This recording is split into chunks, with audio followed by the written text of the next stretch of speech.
So, we talked about why it's okay if you don't have a passion, but what if you do have a passion? How do you manage it? Well, if you're anything like me, then you've probably noticed that it's always on your mind. You are always planning your next move. When you go to bed, your mind's already racing about what you're gonna do as soon as you wake up. And as soon as you do wake up, you're just waiting to hit right after that first cup of coffee finishes brewing.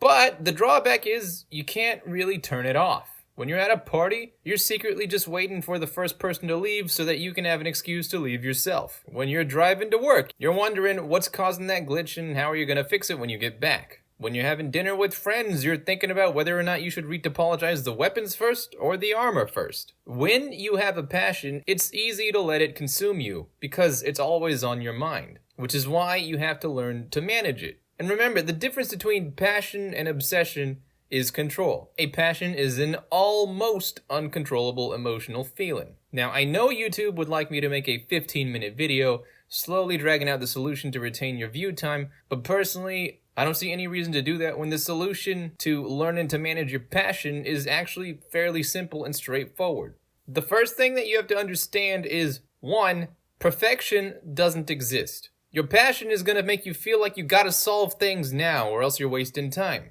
But no matter how much time you spend honing or improving the topology or the animation or the code or the footage or the music or the story or whatever your passion is, the truth is you're going to wake up the next day and have new ideas for how you can improve what you did yesterday. And it's never going to end. Your brain will always find new ways to build off of what you did in the past and come up with new exciting ideas to try and test tomorrow. So you have to accept that it's not a race. That doesn't mean there's no goal, it just means that you need to understand that sacrificing things in your life for something that has no end is a bad deal. Which brings me to my next point. If you truly want to enjoy your passion long term and avoid burnout, you have to understand that nothing in your life is more important than having healthy, fulfilling relationships with the people you care about most. Which is why the best way that I've found to manage my passion and not let it consume me is to just follow some very simple rules. First, special events and celebration with my friends and family always take priority over my passion.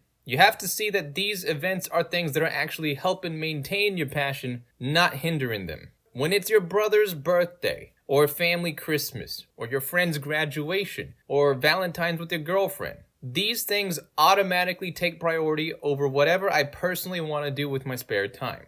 In addition, you have to make a conscious effort to focus on the people that you are with while you are there.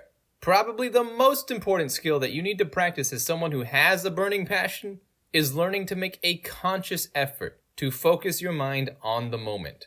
Now I know subconsciously you're probably thinking about how to fix that glitch that's been crashing your game, but consciously you need to make a habit of listening closely to the people who are right in front of you. And you have to learn to enjoy the art of talking about nothing. Your best friend probably isn't going to have anything important to tell you that dinner. The conversation will probably be something like, I stubbed my toe last night, and now I can't wear my favorite shoes because my feet hurt. And you just need to accept and learn to enjoy the fact that for the next hour, you are going to listen to your friend bitch about how toes make no sense and they need more armor because they are so prone to hitting random things on the floor. And while this conversation might not be constructive, deep, or philosophically relevant, it's secretly going to become one of your best memories, and you're going to be glad that you were there to enjoy it with your best friend. When you promised your girlfriend that you would spend Saturday window shopping, and she's taken 3 hours to try every outfit in the entire mall, asking you, what do you think?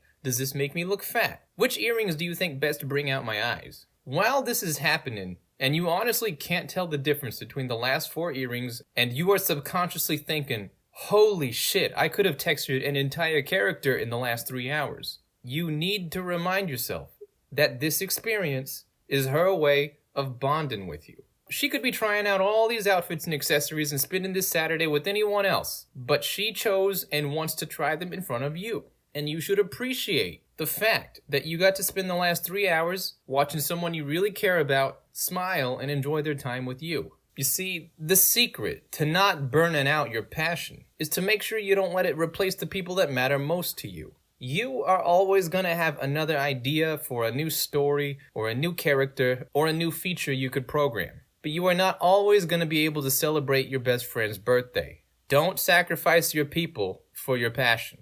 Because when you finally do start to feel like burning out, those very people are going to be the ones who come to the rescue, making you laugh, giving you energy, and motivate you to keep going. I hope that helps, and as always, hope you have a fantastic day, and I'll see you around.